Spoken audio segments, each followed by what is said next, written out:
Some viewers may find the following video disturbing. Viewer discretion is advised. Hey everyone, welcome back to Board Games Unlocked, and today I'm doing a discussion over Cascadia Landmarks. This is the expansion to Cascadia, which was basically a runaway win for, Flat Out Games? I was going to say something else. Because I remember when this came out, everyone was playing it and took the world by storm, should I say. And they announced an expansion this year, which obviously is out because I'm talking about it. And whenever they announced an expansion, I was basically all in. I think Cascadia is fantastic, and more content for it was just going to be a great thing. And it is for the most part. So Cascadia Landmarks basically does kind of what you would expect for an expansion for Cascadia. It gave you more content. And what I mean by that is it gives you more of what Cascadia already had, plus an additional landmarks module. So this expansion is a little bit weird because you would think that more content for a game like this is actually a great thing, but I actually find it, at least the landmarks module, to be a little much, at least for casual players of Cascadia, because there's already a lot of content in this game. Whenever you are setting up the different objectives for the different animals, you're basically having a completely different way to play the game. The fact that the tiles stay the same, and the tiles and the tokens are the same 5 animals, you're getting a bunch of different... Where is it? Yeah, they each had... Where are they? Right here. 1, 2, 3. Okay. 1, 2, 3, 4, 5. That's what I thought. They each had 5 ways to basically score off of them. So the birds had 5, foxes had 5, bears had 5, elk had 5, and salmon had 5. All of those, you just shuffled each one of those and came out, and that gave you a lot of content. Well, Landmarks gives you 3 new ones for each of those. So now each one of them has 8. So you have even more variety for this game. And if that was it, I'd be like, yeah, this is a great expansion. And I do think that Landmarks is a really good expansion. And the caveat I have is that I feel like this is a good expansion for people who only play Cascadia. Because, like I said, there's already a lot to kind of think of whenever you're playing it. Not only do you have to think about the terrain that you're trying to make a contingent group of, you're also trying to think of, where to place the animals that you can score the most, while also competing with the rest of your players and trying to mix and match the tokens and the tiles. I'm not saying this is a heavy game by any means, but what I'm saying is for a filler-esque family gateway game that I presume Cascadia to be, it's a decent, amount of brain power. And then, okay, you play Cascadia a lot. Well then, if you add in 3 new animal scoring for each one, well, that's just new ways to play already. That's fantastic.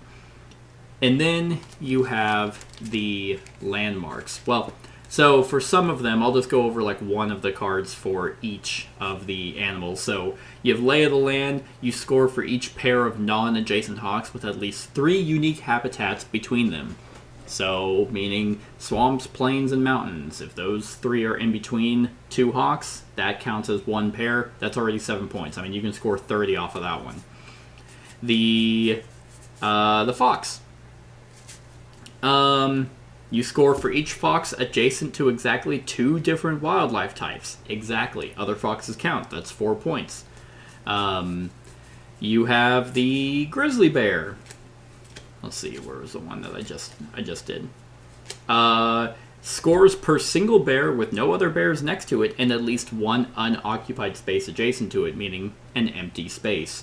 So that's 3 points per bear. The elk will score if it's in a triangle group. It scores 13 points if it's in that exact shape, but you get subtract 1 point per animal adjacent to it. So 13 if you can make a 2 and 1, so a triangle, and then -1 for each other animal by it. And then the salmon scores for each run in a zigzag shape per salmon. Runs may not be adjacent because none of them can be. So if they're in a zigzag shape, then you can get up to 21 points. So they're already a little bit unique in ways that they kind of weren't before. A little bit more specific with the exact shape. Okay, that's perfectly fine. You know, more variety of animals, that's great. And then the landmarks come in.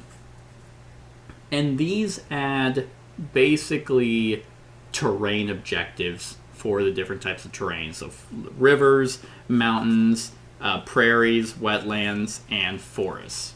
And so what you do is for each of the terrain types, you'll shuffle. I mean, there's a ton in here. Like rivers alone, I can't remember. It was 1, 2, 3, 4, 5, 6, 7, 8, 9, 10, 11, 12. There were 12 for each of the terrain types, and there's one per player that comes out. And these basically mean whenever you place your 5th terrain, you can choose to then, instead of placing the animal on it, you can choose to place a landmark token on it. And that landmark token just basically covers up the whole terrain, and then you can choose one of the terrain types that basically now give you additional ways to score. So not only do you score for the terrain itself for having the most, you also score depending on the goal that you get. And for me, it was actually kind of interesting.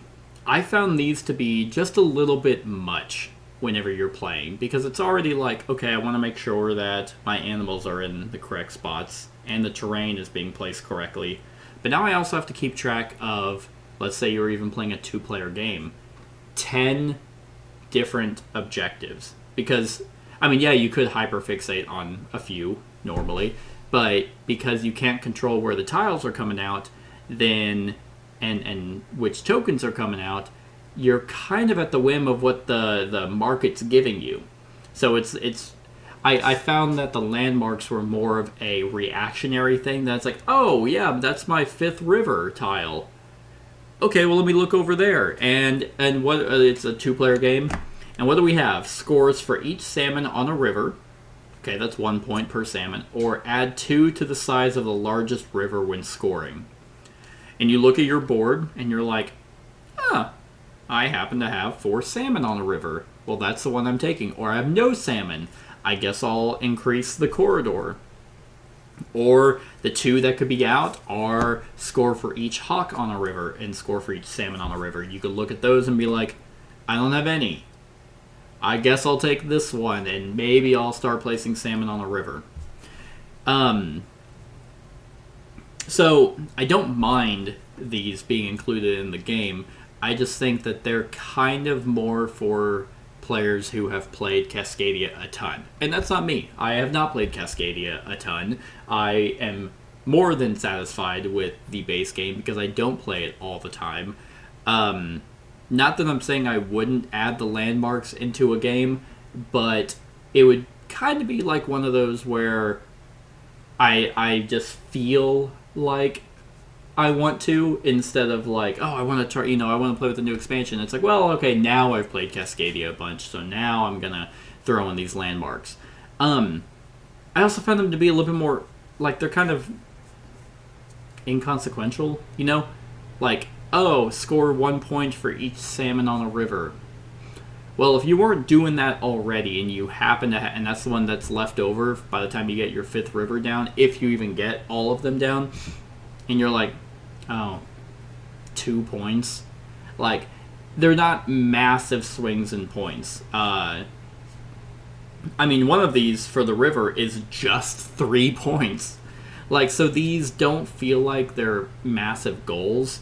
I would have almost preferred, like, having the animals as public objectives, and you're given, like, you're given a secret objective, not for each terrain, but you have this massive deck, and they're shuffled, and then you then you kind of pick. Almost a little bit like what Sagrada does with colored dice, like, ooh, I really want to hyperfixate on red, and the values of my red are points at the end of the game.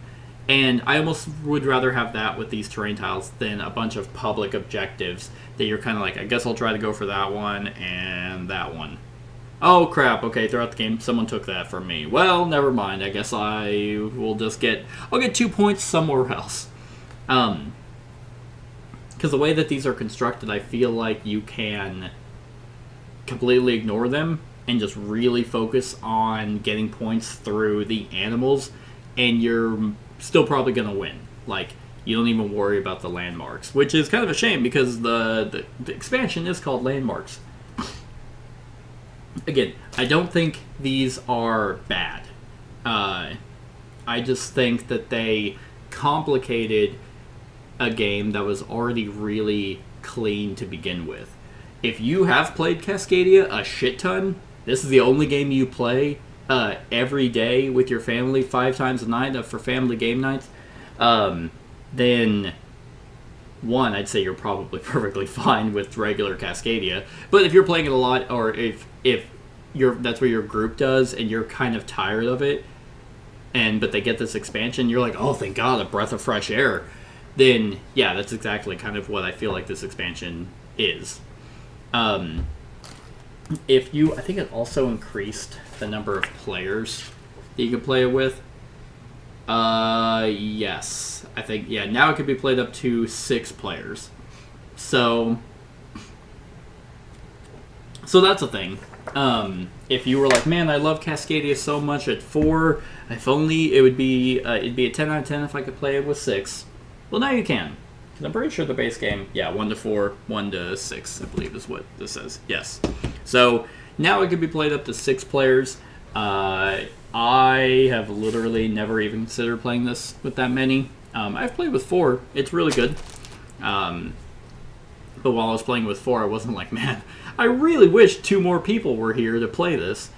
Just not something that ever crossed my mind. But if you're that person who wants 6 players to play Cascadia, then again, this expansion is for you. I'm not even saying this expansion isn't for me. I'm just saying I'd be more hesitant to break out the landmarks stuff. I'm keeping the animals. I'm not getting rid of the landmarks. I'll have the animals, be in my rotation of playing, and probably kind of hold off on the landmarks. I like the little wooden pieces. It adds a little bit of oomph to the game. But other than that, it's alright. It's alright. Which makes the ranking a little bit weird. So on a scale of 1 to 10, landmarks, probably a 7. It's good. It's a good expansion. Not for everyone, but every time I've played with the landmarks, I haven't had a unpleasant time. But I was sitting there kind of I don't really need those in this game. This is already a really clean, solid game.